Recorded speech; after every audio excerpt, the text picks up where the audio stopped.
अस्सलाम वालेकुम जी। News update में खुशामदीद। हमने देखा कि जो चीफ़ इलेक्शन कमीशन है वो किस तरह से छुपकर अपने दफ्तर में दाखिल हुए और फिर हमने देखा कि किस तरह से उन्होंने जो इस्लामाबाद हाई कोर्ट का जो आर्डर था उसको अपने पाँव की जूती पर रखा।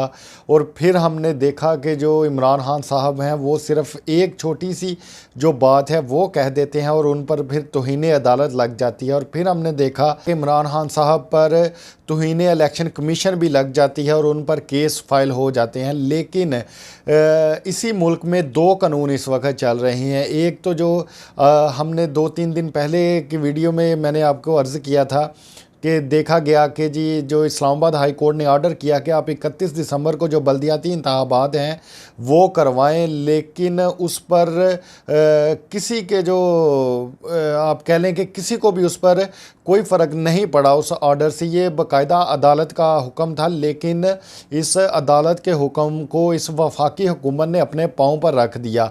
और फिर हमने ये भी देखा कि लोग कतारों की कतारें बनाकर चले गए थे पोलिंग बूथ की तरफ, लेकिन वहाँ पर जो अमला था वो ही मौजूद नहीं था। अब इस सारे मामले में इमरान खान साहब ने ये किया है कि उन्होंने एक और जो रेफरेंस है वो दायर कर दी है जनाब चीफ़ इलेक्शन कमिश्नर के खिलाफ। लेकिन मैं यहाँ पर ये बात करता चलूँ कि अगर इसकी जगह ये वफाक हुकूमत या PDM की जगह अगर पाकिस्तान तहरीक इंसाफ होती तो अब तक हो सकता है कि इनके जो अरेस्ट वारंट है वो भी जारी हो चुके होते कि जी बहुत बड़ा इन लोगों ने जुर्म कर दिया है, अदालत का हुक्म नहीं माना। लेकिन यहाँ पर अगर मैं बात करूँ, क्योंकि हमारे मुल्क में इस वक्त दो कानून हैं, एक तो चलें गरीब के लिए सख्त कानून है और अमीर के लिए थोड़ा नरम कानून है। इसी तरह पाकिस्तान तहरीक इंसाफ के लिए जो कानून है वो सख्त है और PDM के लिए जो लाडली हुकूमतें हैं उनके लिए जो कानून है वो नरम कानून है।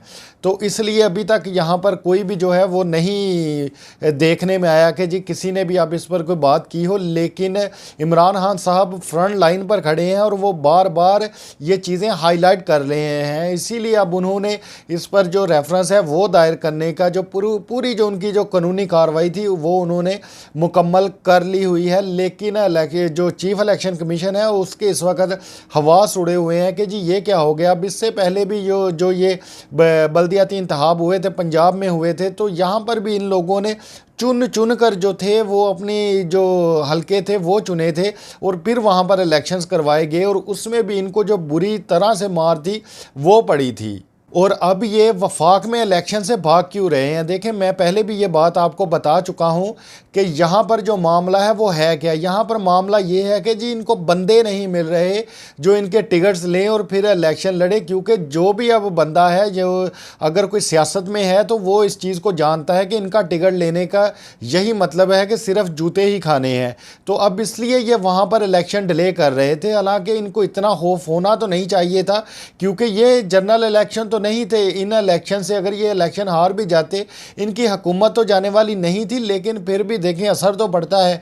और ये लोग भी अब जानते हैं कि अगर वहाँ पर हम इलेक्शन करवाएंगे तो फिर वहाँ पर भी पाकिस्तान तहरीक इंसाफ के जो कैंडिडेट्स हैं वो जीत जाएंगे और फिर हमें एक और जो जूता है वो पड़ जाएगा। इसलिए ये लोग इलेक्शन से भाग रहे हैं। लेकिन यहाँ पर सवाल ये पैदा होता है कि इसमें जो चीफ़ इलेक्शन कमीशन है उसका इसमें दखल क्या है। आइन में ये चीज़ वाज़ेह तौर पर लिखी हुई है कि जो चीफ़ इलेक्शन कमीशन है उसका ये काम है कि उसने जो शफाफ इलेक्शन है वो करवाने हैं और शेड्यूल पर करवाने हैं।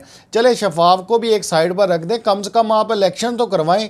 ये तो इलेक्शन भी नहीं करवा रहे, ये तो उस चीज़ से भी भाग रहे हैं।